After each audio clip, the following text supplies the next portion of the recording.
Hello friends, তোমরা সবাই কেমন আছো? আজ সকাল সকাল ঘুম থেকে উঠে ঠাকুরতলায় মন্দির সাজানোর জন্য চলে এসেছিলাম। কারণ আজ রামলালার প্রাণ প্রতিষ্ঠা বলে কথা। তো সেটা উদযাপন না করলে কি করে চলে?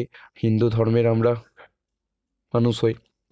তো আমরা ঠিক করেছিলাম 1301টি প্রদীপ জ্বালিয়ে আজকের দিনটি আমরা উদযাপন করব। তো নানা রকম ডিজাইন দিয়ে প্রদীপ রেখে সাজিয়েছিলাম। তারপর রামলালার প্রাণ প্রতিষ্ঠা উপলক্ষে ভোগ খাওয়ানোর জন্য ঠিক করেছিলাম। তো এখানেই আমরা কোড়াগুলি ধুয়ে নিচ্ছিলাম, কোড়া আর খুন্তি ছিল। তারপর আমার বাবা আর পাশের বাড়ির কিছু কাকা জেঠু মিলে খিচুড়ি ভোগ রান্না করছিল। তো দেখতে পাচ্ছ ভোগটা হয়ে গেছে। তো এখন ভোগগুলিকে হাঁড়িতে এক জায়গায় নামিয়ে নিচ্ছে যাতে ভোগ বিতরণ করতে সুবিধা হয়।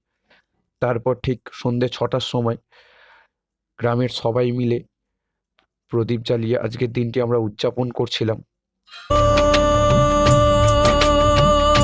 मंगल भवन अमंगल हारी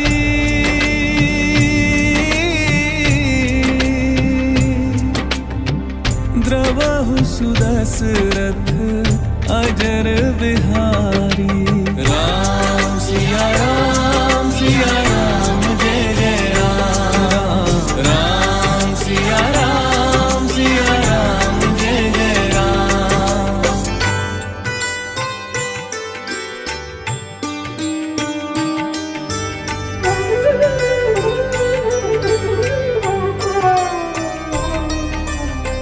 ओ यह वही जो राम रच राखा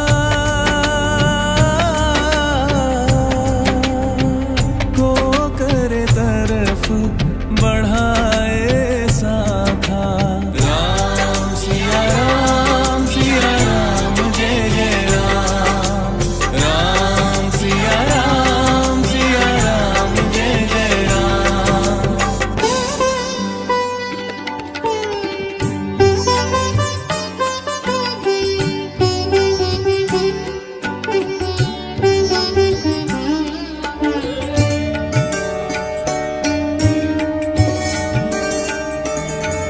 তারপর প্রদীপ জ্বালানো শেষ হয়ে গেলে আমাদের ভোগ বিতরণ পর্ব শুরু করে দিয়েছিলাম। তারপর আমিও সবার শেষে একটু ভোগ খেয়ে নিচ্ছিলাম। ভোগটা কিন্তু দারুণ হয়েছিল কিন্তু।